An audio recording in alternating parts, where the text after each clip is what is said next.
Olá, o seu bolso está no ar e você vai ver na edição de hoje. Grande Fortaleza concentra a maioria das indústrias do Ceará. Preço da gasolina recua na capital. Caixa se prepara para o período de saques do FGTS. Mulheres representam quase a metade da força de trabalho em Fortaleza. A agropecuária tem maior queda em 20 anos. O seu Jornal Econômico está no ar.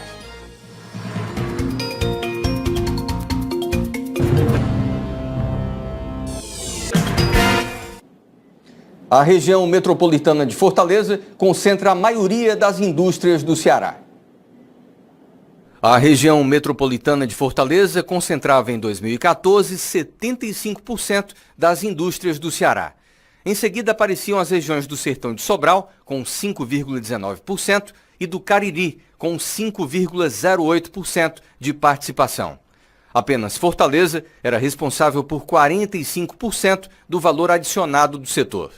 Os dados são do Instituto de Pesquisa e Estratégia Econômica do Estado.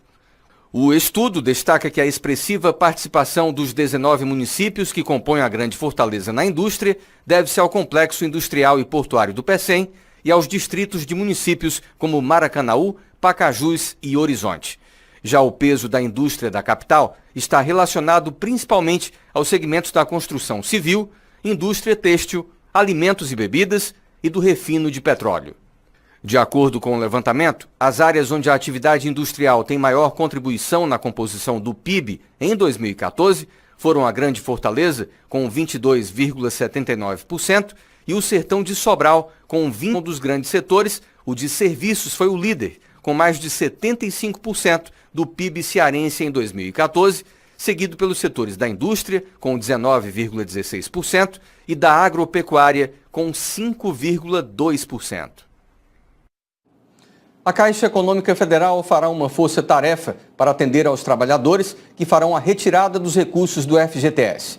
O período de saque vai começar nesta sexta, dia 10, em todo o país, para as pessoas nascidas em janeiro e fevereiro. No Ceará, 39 agências vão abrir as portas no próximo sábado para atender aos clientes nesse primeiro lote. No Brasil, serão 1.841 unidades. Tem direito a retirar o saldo das contas inativas o trabalhador que pediu demissão ou foi demitido por justa causa até 31 de dezembro de 2015. O governo estima que 30 milhões e 200 mil trabalhadores serão beneficiados e acredita que haverá injeção de mais de 30 bilhões de reais na economia. E o preço da gasolina continua caindo na capital. O preço da gasolina em Fortaleza continua caindo após o carnaval. O litro do combustível pode ser encontrado até por R$ 3,84 na capital.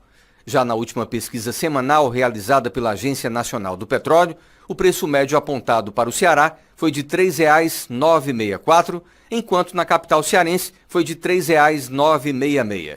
Com o objetivo de guiar os preços a partir da movimentação do mercado nacional e internacional, a Petrobras anunciou no dia 24 de fevereiro uma nova redução nos preços da gasolina e do diesel.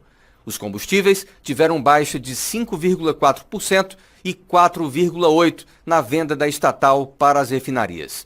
De acordo com o comunicado da Petrobras, naquele dia, se o repasse fosse feito integralmente para o consumidor final, a baixa seria de 9 centavos para a gasolina, ou de 2,3%, e também de 9 centavos ou 3% no valor do litro cobrado pelo diesel. Desde outubro de 2016, a estatal vem revisando os preços cobrados diretamente para as refinarias. O valor de R$ 3,96 por litro de gasolina é o preço médio identificado pela ANP para Fortaleza na semana entre os dias 24 de fevereiro e 3 de março de 2017. Os juros médios cobrados pelos bancos em empréstimos pessoais e no cheque especial recuaram pelo segundo mês seguido. A pesquisa da Fundação Procon foi feita no dia 3 de março. Dos 6 bancos monitorados, 3 diminuíram a taxa do cheque especial. No caso do empréstimo pessoal, a taxa média dos bancos pesquisados foi de 6,4% ao mês em março, isso em relação aos 6,49% em fevereiro. No cheque especial, a taxa média foi de 13,53% ao mês em março, contra 13,56% em fevereiro. Os dados se referem às taxas mínimas pré-fixadas para clientes não referenciais, independente do canal de contratação. Para o cheque especial, foi considerado o período de 30 dias. Nos últimos 3 anos, a desigualdade do desemprego entre homens e mulheres diminuiu na Grande Fortaleza. Em 2016, as mulheres ganhavam cerca de 24% menos do que a média masculina. As mulheres foram responsáveis no ano passado por 45% da força de trabalho na região metropolitana de Fortaleza, correspondendo a 835 mil trabalhadoras. Em 2016, 23% do total de domicílios da região eram chefiados por mulheres e cerca de 23% da população economicamente ativa feminina eram chefes de família. Apesar de 52% da população total da Grande Fortaleza ser constituída por mulheres, o equivalente a 2 milhões de pessoas, elas representavam cerca de 45% dos ocupados e detinham 38% da massa salarial. Já do total de desempregados, 49% eram mulheres. Os dados foram divulgados na pesquisa de emprego e desemprego.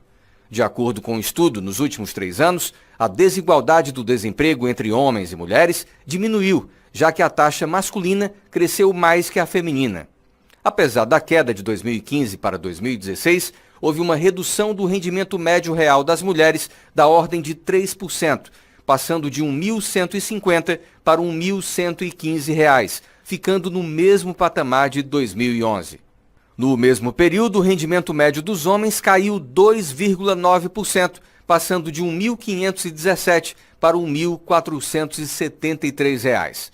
Ainda segundo o estudo, em 2016, as mulheres ganhavam cerca de 24% menos do que a média masculina.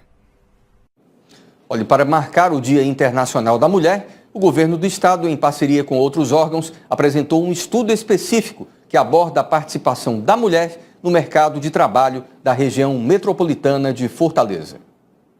Elas representam 52% da população total da região metropolitana de Fortaleza, sendo responsáveis por 45% da força de trabalho da região. Apesar disso, só concentram 38% da massa salarial. Esse é só um dos indicativos de que dentro do mercado de trabalho ainda há muita desigualdade. As mulheres ainda percebem uma remuneração 24% abaixo. Agora, quando nós trabalhamos com um indicador médio por hora trabalhada, então essa diferença melhora um pouco e as mulheres passam a perceber 81% da média salarial horária dos homens. Apesar de toda a dificuldade que a mulher ainda enfrenta no mercado de trabalho, alguns índices apontam para uma melhora deste cenário. A taxa de desocupação, por exemplo, com um robusto crescimento do desemprego masculino, hoje é mais próxima entre homens e mulheres. Não porque o desemprego entre as mulheres tenha diminuído, muito pelo contrário, ele aumentou. Agora, como a crise econômica ela foi forte, que a economia cearense ela encolheu 8% nos últimos 2 anos, isso fez com que o desemprego entre os homens crescesse mais rapidamente. E daí, com o desemprego entre os homens crescendo mais rapidamente, o diferencial de desemprego entre essas taxas de homens e mulheres ele diminuiu. Ou seja, aquela coisa do nivelamento por baixo, porque o desemprego cresceu entre homens e mulheres. Agora, como entre os homens cresceu mais rapidamente, essa diferença ela diminuiu um pouco. Apesar de a série histórica mostrar avanços nas conquistas femininas dentro do mercado de trabalho, os 2 últimos anos de forte recessão econômica trouxeram estagnação para esse processo de conquistas. Até 2014, nós estávamos com um processo de formalização das relações de trabalho, nós estávamos com ganho reais de salário, nós estávamos com desemprego em queda, né? E esses 2 anos aí de recessão econômica, digamos assim, deram um basta, né? Esse movimento não teve continuidade em 2016, o que veio a penalizar a força de trabalho como um todo. E vamos agora aos indicadores econômicos. O dólar fechou em alta nesta quarta-feira de 1,65%, cotado em R$ 3,17 na venda. Esse foi o maior valor de fechamento desde 26 de janeiro. O euro também registrou alta de 1,19%, valendo R$ 3,33. Já a Bovespa fechou em queda de 1,56% aos 64.718 pontos. Esta foi a terceira baixa seguida e o menor nível desde 7 de fevereiro. O resultado foi influenciado pelo desempenho negativo da Petrobras, da Metalúrgica Gerdau e da Vale. Os papéis dos bancos Itaú, Unibanco, Bradesco e Banco do Brasil também fecharam em queda. A agropecuária teve a maior queda em 2 décadas. A agropecuária, setor que deverá liderar a expansão do PIB neste ano, não escapou da recessão de 2016. A produção no campo registrou uma queda de 6,6%, representando a pior participação do setor no PIB brasileiro dos últimos 20 anos. O resultado foi influenciado por um desempenho ruim nas principais culturas do país.